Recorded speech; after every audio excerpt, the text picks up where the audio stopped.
Welcome to Miss Kalye Vlog. Samahan niyo po akong pakinggan ang istoryang ibabahagi namin sa inyo. Itago niyo na lang ako sa pangalang Renz. 30 years old. 5'6" ang height. Medyo maputi, may itsura at medyo maganda ang pangangatawan dahil nakahiligan ko na ring mag-gym hanggang ngayon. Ang nagkukwento ko sa inyo ay ang nangyari after kong gumraduate ng college na ayaw ko na sanang balikan pa. Ngunit hindi pa rin talaga mawala sa isip ko hanggang ngayon dahil sa isang babae. Year 2018. Meron akong isang barkada sa college na talagang masasabi kong naging best friend ko na rin sa lahat ng bagay. Siya si Chris. Magkaedad lang kami at magkaklase kami nung college. Pati nung gumraduate na kami, ay kami pa rin ang laging magkasama. Kasama ko siya sa pag-a-apply ng trabaho. Kasama sa bonding at syempre sa inuman. Dahil solid ang samahan namin, ay hindi na ako nagulat nung kunin niya akong ninong ng kanyang baby. Babae ang naging unang anak nila ng kanyang asawa na si Jessica na nasa edad 26 pa lamang. Maganda si Jessica. Artistahin ang dating niya. Maputi, makinis at panalo ang korte ng katawan. Hindi na ako nagtaka dahil mataas talaga ang standard ng kumpare ko pagdating sa babae. Kahit nung college pa lang kami ay magaling na talaga tong pumili ng no-nobyahin. Nagulat nga ako nung unang pinakilala niya sa akin si Jessica nung magkasintahan pa lang sila dahil talaga namang sobrang ganda nito. Minsan nga pinagmamayabang pa ng kumpare ko sa akin na siya raw ang first boyfriend ng kanyang misis. At siya rin ang first ni Jessica pagdating sa kama. Pagmamayabang pa sa akin ni Chris na hindi niya raw pinapabayaan ang asawa niya pagdating sa pagpapaganda. Kaya lagi raw niya itong binibigyan ng pera para pambili ng mga lotion at iba pang pampaganda. Natuwa na lang ako sa mga kwento ni pare. Pero sa isip-isip ko, maswerte talaga siya dahil nakabingwit to ng artistahing misis. Maliit lang kasi at payat lang si kumpare. Mas matangkad pa nga ng konti ang asawa niya. Hindi rin naman to kagapuhan, pero masasabi kong mabait talaga to at malakas ang sense of humor.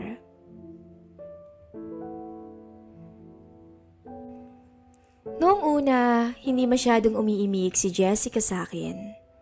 Siguro dahil hiya pa.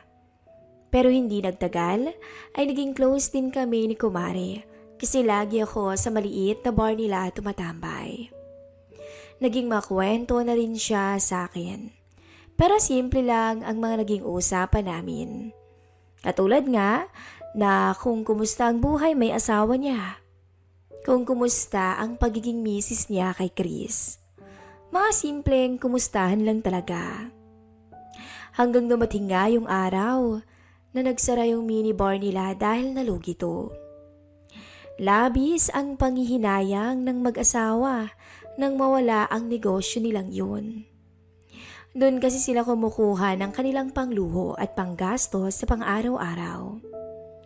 Halos 2 taon din nilang pinaghirapan to para mabuo.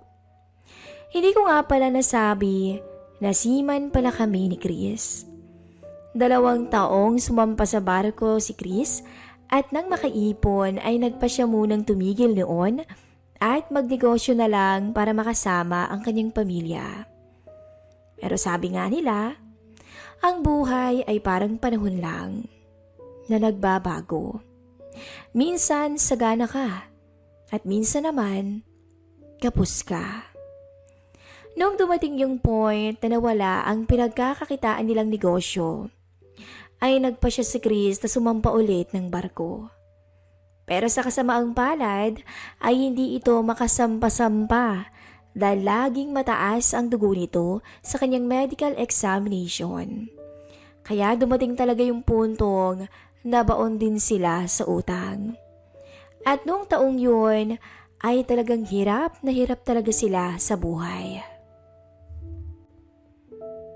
Isang araw, nakatanggap ako ng chat mula kay Jessica.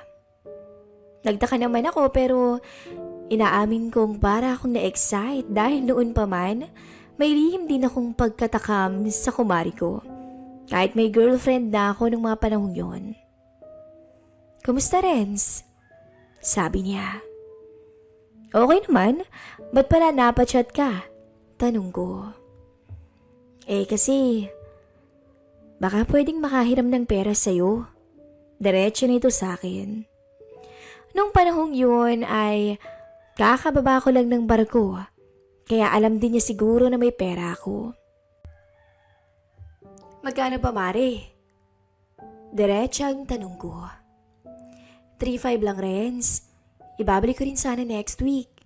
Ang sabi pa niya. Okay, sige, Jessica. Sa puntong yun, may kung anong kapilyuhan ang dumapos sa aking isipan. Naisip ko agad na baka yun na ang pagkakataon ko para makuha ko ang gusto ko kay Jessica. Yung makasama siya sa iisang kwarto nang kaming dalawa lang. "Puntahan na lang kita dyan, Renz. Saan ka pala?" Magkita na lang tayo sa park," sabi ko. Nauna akong makarating sa kanya sa park. Matapos ang ilang minuto ay dumating na rin siya sa kayang motor niya. Samantalang ako naman ay nakatago lang sa isang gilid at pinagmamasdan siya. Kabado pa akong makipagkita sa kanya. Minanmanan ko muna siya bago ako lumapit. Sinigurado ko muna na wala siyang kasama at baka mamaya ay kasama niya ang mister niya o kung sino pa mang nakakakilala sa amin. Ayoko rin kasi na baka may mag-isip ng masama sa aming dalawa. Nakapantalon siya ng fit ng oras na yon at naka-blouse kaya litaw ang maputi niyang kutis sa kanyang bewang. Lalo tuloy akong kinabahan at na-excite. "San ka na, Renz? Andito na ako. Naku, wala ka naman." Chat niya sa akin. Nang masigurado kong siya lang at wala ng iba, ay lumapit na ako sa kanya. "Sandali lang, Mare. Papunta na ako sa pwesto mo." Reply ko bago lumapit. Dali-dali ko siyang nilapitan sa may gilid ng park. May swing kasi roon at doon siya nakaupo. "Pare, andiyan na ba yung hinihiram ko?" Ngiti niya sa akin nang lumapit ako sa kanya. Kasi may problema, Jessica Kasi biglang hinihiram ng tito ko yung pera. Nag-chat lang sa akin ngayon. Bukas niya raw ibabalik sa akin. Pagsisinungaling ko. Nang sabihin ko yun ay pansin kong parang nag-iba ang reaksyon ng mukha niya. "Di bale, pag nagbayad siya bukas, ibibigay ko agad sa'yo, Jessica." Sabi ko na lang. "Magkano ba hiniram ng tito mo?" Tanong niya ulit. 4,000 daw, Mari. Matipid kong sagot. Sayang naman. Sabi niya pero ngumiti ito sa akin. "Hindi pa ba nakakasampa ng barko si pare?" Bigla kong tanong sa kanya. "Hindi pa nga, pare. Kaya nangungutang ako sa'yo. Tsaka 1 week na siyang naglalakad ng papeles, kaya naubusan na rin kami ng budget." Kwento pa ni Mari. Habang nagkukwento siya ay di ko maiwasang mapasulyap sa katawan niya. Kahit may anak na ay parang walang nagbago sa kanya. Para pa rin siyang dalaga sa itsura niya. First time niya ring mag-open sa akin ng kanyang problema. Doon ko nalaman na hindi pala sila magkasundo ni Chris ngayon. Simula daw nang malugi yung minibar nila, ay lagi raw mainit ang ulo ng kanyang mister. Naku, Mari, baka kulang lang yun sa lambing. Pag-iiba ko naman sa paksa namin para sumaya ang aming usapan. Sa totoo lang, pare, kahit nag-ibang ugali niya, ay gabi-gabi pa rin siyang nakikinabang sa akin sa kama. Sabi ni Jessica, ngunit napayukuto na parang may gustong sabihin. Yun naman pala, Mari. Hindi ba dapat masaya ka pa rin? Kasi pare, kahit gabi-gabi kami, hindi na siya katulad nung dati. Nahihiyang sagot niya. Paanong iba, Mari? Pagtataka ko naman. Natigilan siya sa puntong yon na parang nag-isip muna kung ikukwento niya ba sa akin ang mga bagay na pribado. Ako naman ay di na umasa na magkukwento pa siya. Pero nagulat ako nang ikuwento niya ang lahat. Dito ko nalaman na hindi raw natutugunan ni Chris ang pangangailangan niya bilang babae. Dahil parang lagi daw itong nagmamadali sa kama at diretso tulog na raw pagkatapos. Ni hindi man lang daw siya tanungin ito kung okay na siya. Pero iniintindi na lang daw niya ang mister dahil alam niyang stress pa to dahil hindi to nakakasampa ng barko. Lalo ngayong kailangan nila ng pera. Ganun ba, Mare? Baka matulungan kita ngayon sa mga problema mo. Sabi ko sa kanya na may ibang ibig sabihin. Sinadya kong sabihin yun dahil gusto kong malaman kung may chance ba ako sa kanya. Tumingin siya sa akin na para bang nakuha niya ang ibig kong sabihin. Kung pwede nga lang, Renz Kaso, may girlfriend ka, baka pagsihan mo. Saad nito sabay ngiti. Para kung bababaliw nang marinig ko ang mga kataganyan yun. Biglang lumakas ang tibok ng puso ko na ewan. Habang patuloy ang pag-uusap namin, ay nilibre ko na lang muna siya ng merienda para hindi masayang ang pagkikita namin. Panay ang sulyap ko sa kanyang mukha ng mga oras na yun. Parang may something talaga sa kanya na wala ang ibang babae. Ibang ganda niya. Ang lakas ng appeal, lalo na kapag ngumiti siya. Siya yung tipo ng babae na kababaliwan talaga ng mga katulad ko. After naming magmerienda ay umuwi na si Kumari. Ako naman ay naglakad na rin pauwi ng bahay. Malapit lang kasi ang park sa amin. Walking distance lang, kaya kung pwede nga lang na iuwi ko na si Jessica, ay ginawa ko na. Kaso hindi pwede, dahil baka hanapin siya ng asawa niya. At isa pa, baka pag may nakakita sa amin malapit sa bahay, ay pagchismisan pa kami at makarating pa kay Chris. Kinabukasan, tumawag siya sa akin. Renz, kumusta?